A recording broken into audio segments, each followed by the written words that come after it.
The textbook does a great job of discussing the general ideas of competitive dynamics, so I want to bring out some of the subtleties. The first is in this idea of the awareness, motivation, and capability. First of all, awareness is not as much given as you would think it should be. Even in the business world, there's some interesting studies by McKinsey and the like as to how little attention competitors pay to their rivals, and they don't understand what's being done to them, and they don't understand how it's affecting them. And I can tell you right up front that at BSG, some of you are going to struggle with your awareness. You're going to have your lunch eaten and you're not even going to know that A, that it was eaten, or B, why it was eaten, and C, how it was eaten. I hope that's not true for your group. I hope everybody's sharp, but typically someone's not very bright when it comes to being aware of their rivals. The next is motivation. And that goes back to that little scenario I gave you in the front. How badly do you want to win? What are you willing to do? How hard are you willing to work?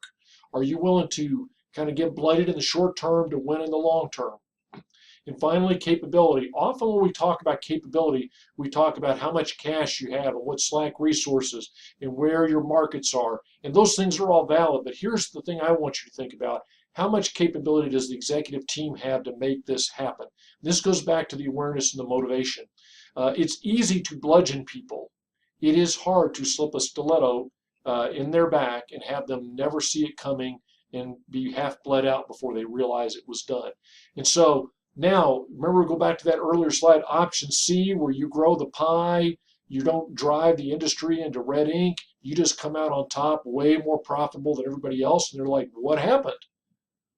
Capability.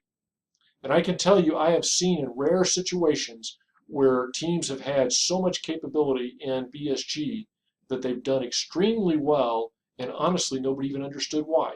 I did, but a lot of other people didn't. The next thing I wanted to talk about, this is out of an article I published. You do not need to go look up the article. It wasn't that good of an article. But in that competitive actions block, in the second block, I want you to look at that. We talk about that a lot in the strategic versus tactical.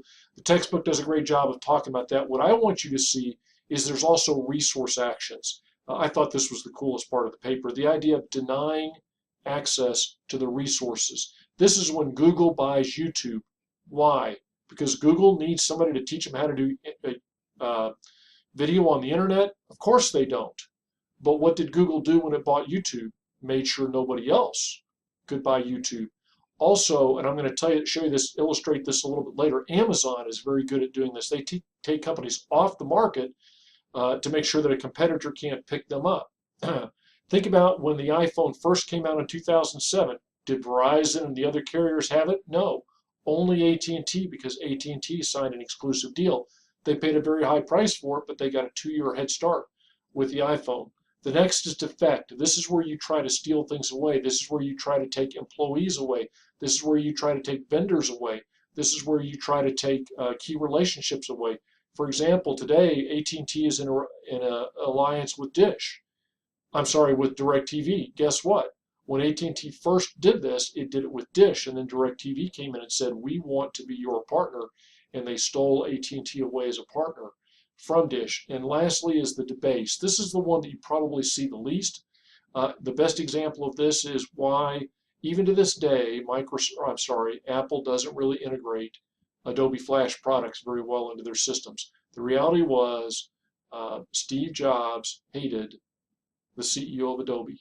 And so he never passed up an opportunity to speak ill of Adobe and Adobe's products, and that's why, really, the Apple products didn't run Flash. Now, the benefit of that is he was trying to convince people to disregard that competitor and go to more of Apple's vision for the long term. The rest of that slide is pretty much a repeat. So in the next video, I'm going to talk about, let's think strategically about what we're trying to accomplish with this competitive dynamics.